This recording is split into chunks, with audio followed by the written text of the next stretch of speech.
back. Continuing my horror spree this week, I decided to check out The First Omen. I went in with low expectations, firstly because it sounded very similar to Immaculate, which was very similar to Suspiria, and yes, The Omen, funny that, and Rosemary's Baby, and secondly because it's a prequel. How many good prequels do you know of? I don't like sand. But the good news is that The First Omen is entertaining and well made, with a huge asterisk next to that statement. You must be willing to accept several things. The first is that you've seen it all before. Just like Immaculate, you'll be doing this throughout because of all the references.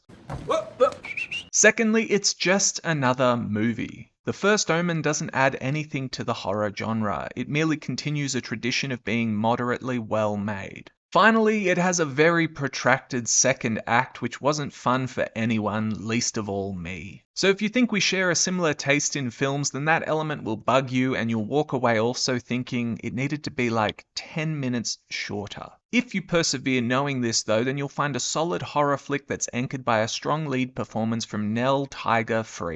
And yes, that's actually her name. Now, The First Omen follows novitiate Margaret Dano, who travels from America to Italy to join a convent which cares for orphaned children. She's friends with a Cardinal Lawrence, played by Bill Nighy, who cared for her during her wayward youth and is excited to have her join them in Italy. Margaret is extremely devout, whilst her roommate, a fellow novitiate, Luz, is interested in experiencing pleasure before taking up the cloth. This emboldens Margaret to go out to a bar one evening where she blacks out with a man. After this, Margaret settles into life at the convent and bonds with an orphan named Carlita, who is an outcast and often punished by the nuns, much like Margaret was in her youth. Margaret's life is upended when a Father Brennan approaches her warning of a radical sect within the church who wish to combat the rise of secularism by helping birth the Antichrist. He believes the woman in question to act as the mother of the beast will be Carlita and encourages Margaret to find evidence of the conspiracy and help him put an end to it.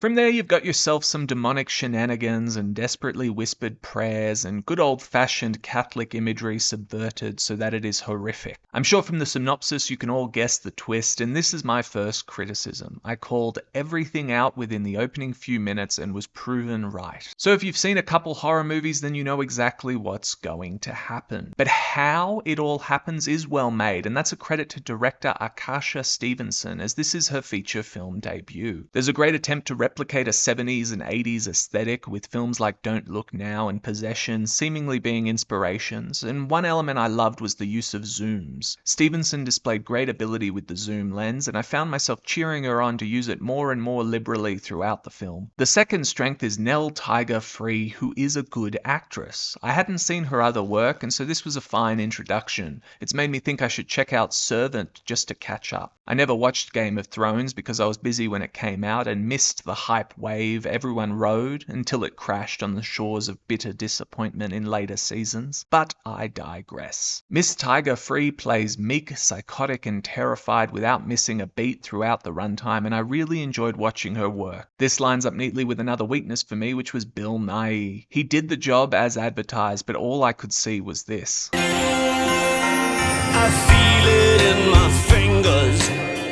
I feel it in my toes. I really think the casting choice was an error in judgment rather than his performance. Someone should have protected him by saying, "This just isn't your type, mate, skip it." Nevertheless, it's a minor wrinkle in an otherwise solid film, and I think it's a fine inclusion in the Omen horror pantheon. Now, if you haven't seen Immaculate or The First Omen and are into an American nun in Italy birthing the Antichrist double feature, then by all means check them out this weekend. You'll probably have a blast, or at the very least nod along appreciatively. Thanks for watching. How do you control people who no longer believe? You create something to fear.